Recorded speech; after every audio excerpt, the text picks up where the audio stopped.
Hey guys, Veebat here with another V Plays, and yes, I am in the I-250, so for those of you who like my I-210 and I-220 videos, yes, I have another aircraft to review for you, but this is not the point of this video today. Since this aircraft is relatively stock, I managed to get the 37mm in the hub, which is going to be able to put out a pretty decent amount of damage, and I felt like that was necessary to rush into that as fast as possible.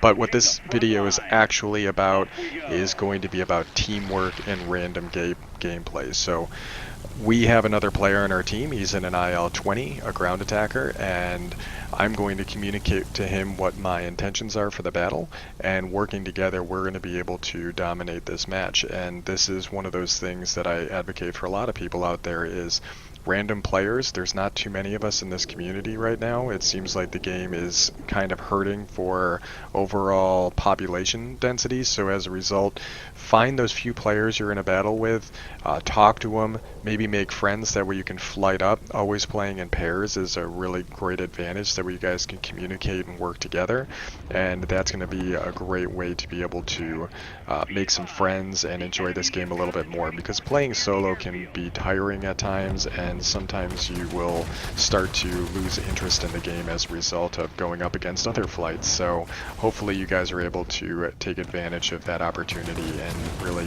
get your teeth into some solid gameplay. So I communicated early to the IL-20, I'm going to go for this command center because I believe that they were going to come here first, so I'd have some aircraft to shoot down in addition to the air defense aircraft, because I'm going to need to kill at least 4 aircraft over this zone in order to capture it.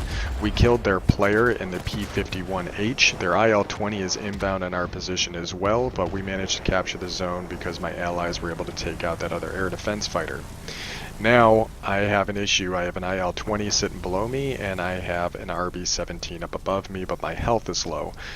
You can regenerate your health. I believe it's about a third of your health, at least on this airframe. So if I wait, I think it's like 20 seconds, maybe 30 seconds, you'll see that my health bar will start to regenerate, and that'll allow me to be able to sit inside of his tail gunner a lot longer. My IL-20 managed to go over and take the military facility, so now we have 2 offensive bases working against the enemy, and I also have a ground attacker who's probably going to be working his way towards the middle in order to flip that airfield, which is going to be helpful. So my health is regenerating. Now is the time for me to pounce and defend this zone. We mentioned this when we talked about the high altitude fighters video. You are there to kill aircraft in order to capture the zone and then defend that site. And with the altitude performance of this aircraft, we have the latitude to be able to go against the high altitude targets as well as drop down and hit the low altitude targets. Now it's time for me to drop down and go after that IL-20. You'll note that the IL-20, even though he's doing a pretty heavy attack run right now, has not managed to capture any of the zone. What he's doing is he is not destroying whole sites. This references back to my ground attack video that you need to kill all of the structures inside of a site in order for you to be able to take that zone, or at least get those capture points to take that zone. I would like to continue working on the IL-20, but I know that there's an aircraft coming in on me. It is going to be the XP-72. I'm fine with a head-on. I've got nasty cannons. I have a way higher damage output than he does, and we were able to cripple his engine, which means he's going to have a tough time staying away from us as we fix our tail and turn the guns back onto him. Note that this aircraft is running relatively stock. I have only upgraded the 37mm, so I do not have a great turning capability. We were able to take that I-250 out in a head-on run, however he lit us on fire, so we ended up burning out. I am not running a manual fire extinguisher on this aircraft. I'm doing that for a reason. This aircraft is very much an offensive capability platform. I'd rather kill the threats than react to taking the damage. So if I can kill them before they can take me out, that's going to be my best defensive trait, and I can only do that if I can get my guns on target. And I always carry a pneumatic restarter, and I almost always carry a control surface trim, because this aircraft relies on engine power and its maneuverability to get the guns on target. And so my real decision usually comes from, am I going to run manual fire extinguisher or or am I going to run the med kit in order to get my pilot back up? I chose the pilot because, again, I want those guns to be able to get back on target, and that's going to shrink the reticle down. Working with my teammate, by taking both of those offensive zones, we're able to get air supremacy relatively quickly. That means that we're probably not going to rack up the biggest scores, but we were able to definitively win this battle by working together as a team. And I'm pretty sure he didn't die throughout this battle. I could be missing it on the kill log, but we did pretty good. Always help your allies, even if it's a bot. There's an LA-9 coming after my TA-152 who's low health, and I took that aircraft out in order for us to maintain air supremacy, and that's the end of the match. Bottom line, guys, talk to the other people in the game, make friends, always be courteous, be the change you want to see in your community. I'd hate to see this game devolve to being a shouting match like it is in World of Tanks, but again, work with your other players. I think you'll enjoy it a lot more, and to the end result screen we go.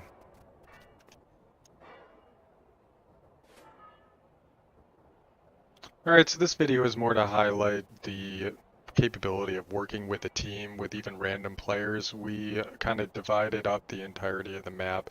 He was going to handle taking the rocket base with his IL-20, or military base is the appropriate term, while I went after the CC by countering their attack aircraft, since that was closer to their spawn and most likely the area that they would go for. And then we held it to the best of our ability, with the exception of getting lit on fire, which unfortunately not having a fire extinguisher makes that difficult, but I feel like the best defense for this airframe is going to be its offensive capability, so I'd rather have the pilot skill or the pilot repair in order to get those guns back on target. Taking a look at the post-game stats, although it was a very quick battle, we still managed to rack up about 7,400 personal points, which isn't too bad. And since this was a ×2 and I'm not running non-premium, so you guys get to see what it looks like non-premium, 6,000 XP, and that's really what you're going to see when it comes to tier 8, is you get a lot more XP, which means that the economy in the game is actually very fair, unlike World of Tanks and World of Warships, where you really feel like you're grinding for a long period of time in order to get through each airframe. This is more than enough for me to feel like I'm making decent progress, but not so fast that it's kind of trivializing the gameplay. So I did manage to rack up 4,400 and some change or 44,000 and some change credits, so decent amount of income there. And we were able to reach rank 1 on the team, and we totally dominated the map by playing to the objectives and playing to the strengths of our airframe. You'll note that I stayed at high altitude, which is what this aircraft likes to do since this is an altitude fighter.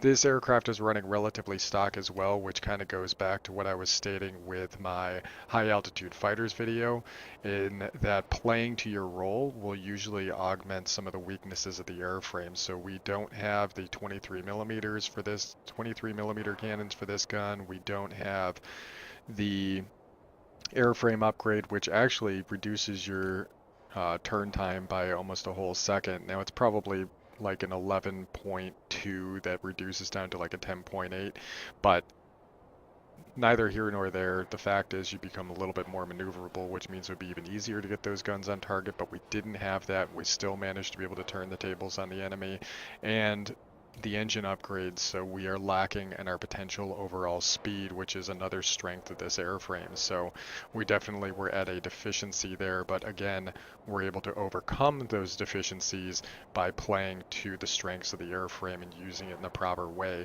and that's something I really wanted to emphasize. So as always, guys, I hope you enjoyed the video. Like, favorite, comment, subscribe, let me know what you liked and what you didn't like, and I'll catch you guys on the next one.